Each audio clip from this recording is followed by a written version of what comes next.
Assalamualaikum warahmatullahi wabarakatuh.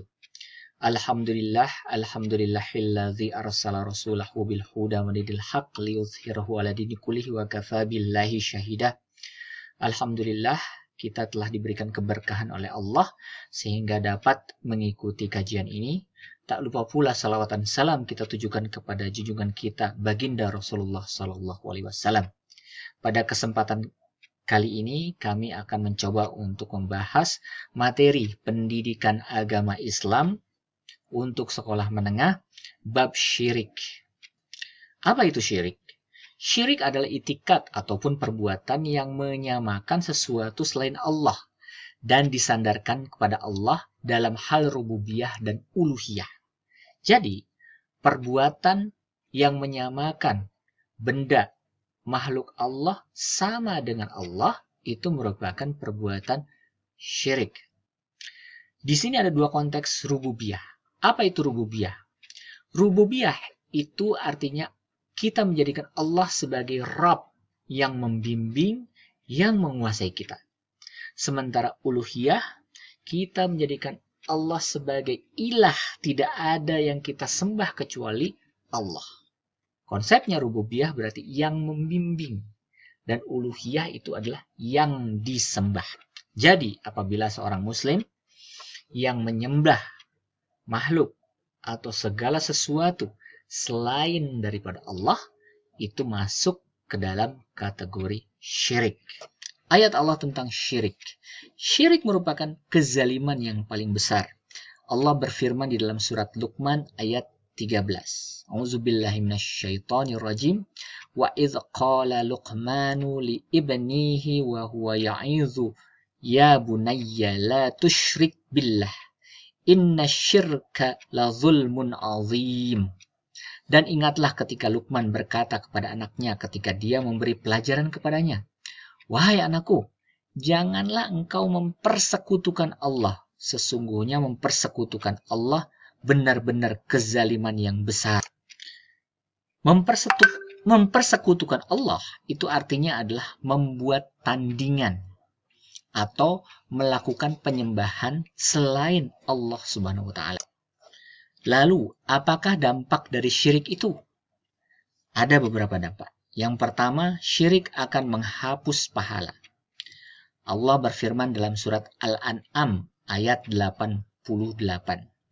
A'udzubillahi minasyaitonirrajim. Walau asyraku lahabitu anhum ma kanu ya'malun. Sekiranya mereka mempersekutukan Allah, pasti lenyaplah amalan yang telah mereka kerjakan. Jadi perbuatan syirik dapat menghapus amalan yang sudah kita lakukan sebelumnya. Dampak kedua dari syirik, syirik merupakan dosa yang besar. Allah berfirman dalam surat An-Nisa ayat 48. Wa may yusyrik billahi faqad iftara itsman 'azima. Barang siapa mempersekutukan Allah, maka sungguh dia telah berbuat dosa yang besar. Di sini juga ada kata mempersekutukan. Berarti membuat tandingan atau menjadikan Allah bukan satu-satunya. Jadi syirik itu adalah dosa yang besar. Lalu di manakah tempat orang yang berbuat syirik? Allah berfirman, "May yusyrik billahi faqad harramallahu 'alaihil jannata wa ma'wahun nar." Barang siapa mempersekutukan sesuatu dengan Allah, maka sungguh Allah mengharamkan surga baginya, dan tempatnya ialah neraka. Berikutnya adalah jenis-jenis syirik. Syirik dibagi menjadi dua, syirik besar dan syirik kecil. Syirik besar terdiri dari syirik doa, syirik niat, syirik ketaatan, dan syirik mahabbah. Sementara itu, syirik kecil terdiri dari syirik zahir yang terlihat dan syirik khafi yang tidak terlihat. Yang masuk ke dalam kategori syirik besar adalah 1. Berdoa kepada selain Allah Subhanahu wa taala. seperti yang dilakukan oleh kaum Nabi Musa yang bernama Samiri yang meminta kepada patung sapi, atau kaum yang meminta kepada matahari atau benda-benda tertentu, patung, berhala, kuburan, atau meminta kepada orang yang dianggap suci. Syirik besar dapat mengeluarkan pelakunya dari agama Islam dan menjadikannya kekal di dalam neraka jika ia meninggal dunia dalam keadaan syirik dan belum bertaubat daripadanya. Jadi seorang Islam, seorang Muslim, semestinya tidak meminta-minta kepada selain Allah. Mintalah sesuatu kepada Allah. Jangan pula meminta-minta kepada kuburan. Syirik besar yang kedua adalah syirik niat, keinginan, dan tujuan. Allah berfirman di dalam surat Hud ayat 15. Barang siapa menghendaki kehidupan dunia dan perhiasannya, pasti kami berikan balasan penuh atas pekerjaan mereka di dunia dengan sempurna. Dan mereka di dunia tidak akan dirugikan. Dilanjutkan Quran surat Hud ayat 16. Itulah orang-orang yang tidak memperoleh sesuatu di akhirat kecuali neraka. Dan sia-sialah di sana apa yang telah mereka usahakan di dunia. Dan terhapuslah apa yang telah mereka kerjakan. Maknanya adalah, apabila seseorang yang bekerja keras bahkan sampai pergi ke luar negeri, niatnya untuk mencari harta dan kekayaan, maka Allah akan mengabulkannya di dunia.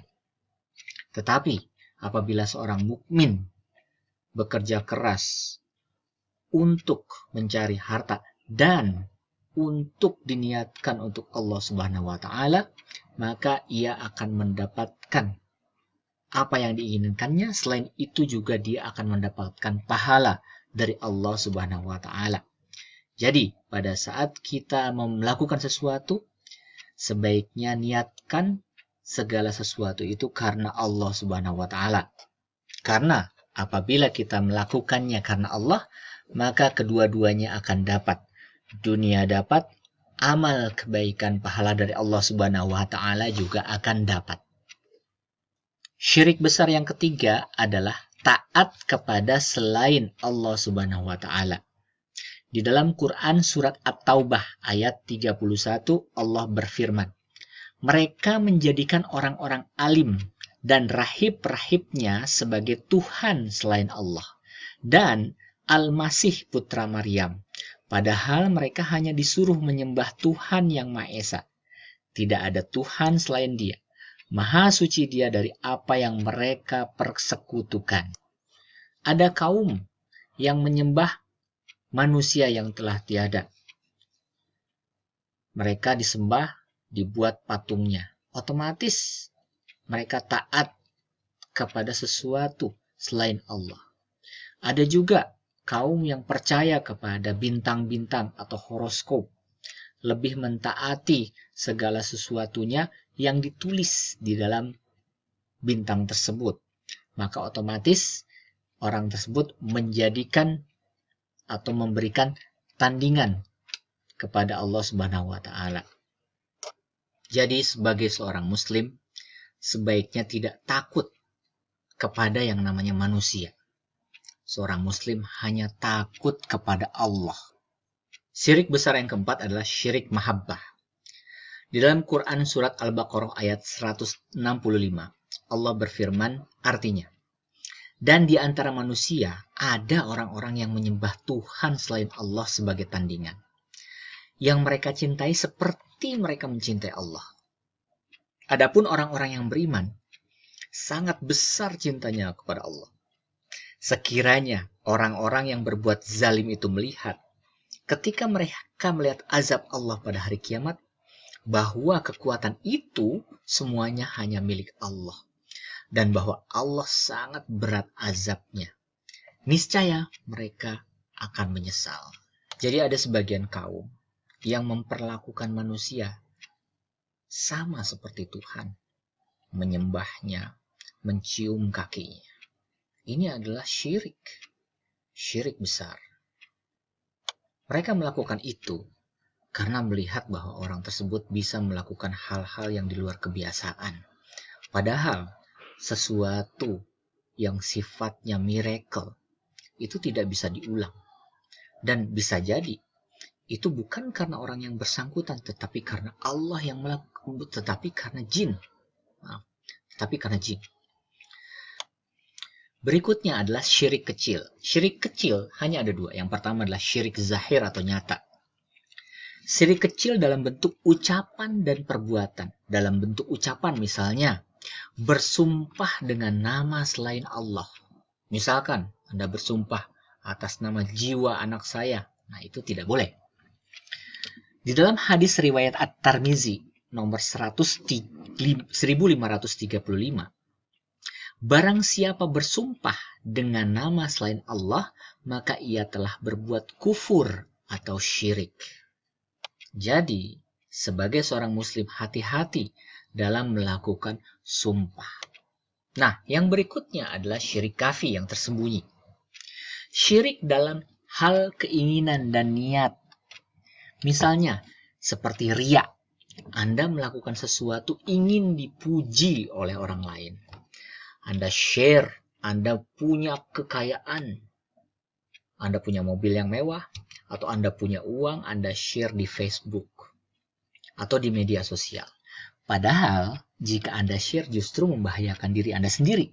Bisa saja menarik kriminal atau orang-orang jahat. Ya, karena dia melihat, oh ternyata di media sosial Anda punya rumah yang megah. Atau bisa jadi Anda sebagai tempat orang untuk meminjam uang kepada Anda karena mereka beranggapan bahwa Anda adalah orang yang banyak atau berlebihan punya harta. Jadi, ingin dipuji orang itu merupakan syirik kecil. Dan sum'ah, ingin didengar oleh orang. Hadis riwayat Ahmad menyatakan bahwa sesungguhnya yang paling aku takutkan atas kalian adalah syirik kecil. Mereka para bersahabat bertanya, apakah syirik kecil itu ya Rasulullah? Dia menjawab, yaitu riya. Jadi ingin dipuji oleh orang lain itu merupakan kesyirikan. Memang saat ini banyak orang yang selalu mengatakan, apa kata orang ya? Apa kata keluarga nanti ya? Tetapi jarang orang yang selalu sadar bahwa apa kata Allah nanti ya?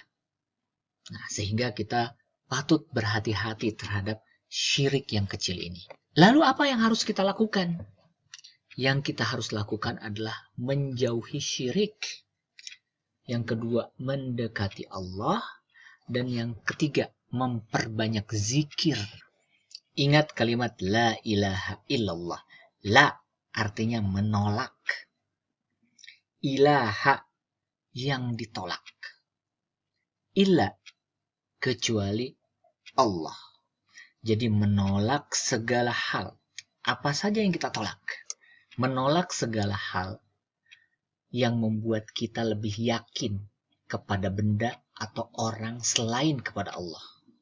Mukmin yang baik tidak akan mendatangi dukun, tidak akan membawa jimat, tidak akan membawa pengasihan, bahkan menjadikan hal-hal seperti itu sebagai pelindung. Mukmin yang baik hanya minta perlindungan kepada Allah Subhanahu wa Ta'ala. Mukmin yang baik juga tidak akan meminta-minta kepada orang yang dianggap suci. Dia tidak akan meminta-minta kepada kuburan. Dia tidak akan meminta-minta kepada dukun. Dia hanya meminta kepada Allah Subhanahu wa Ta'ala. Tentunya zat yang Maha Pencipta jauh lebih baik dari segala hal yang Dia ciptakan. Caranya gimana? Dekati Allah dan jauhi segala hal-hal yang bersifat syirik. Perbanyak zikir dan jangan lepas sholat 5 waktu. Demikian materi ini diberikan. Semoga memberikan petunjuk dan keberkahan. Mohon maaf yang salah datangnya dari saya pribadi, yang benar datangnya dari Allah Subhanahu wa Ta'ala. Wabillahi taufiq wal hidayah. Wassalamualaikum warahmatullahi wabarakatuh.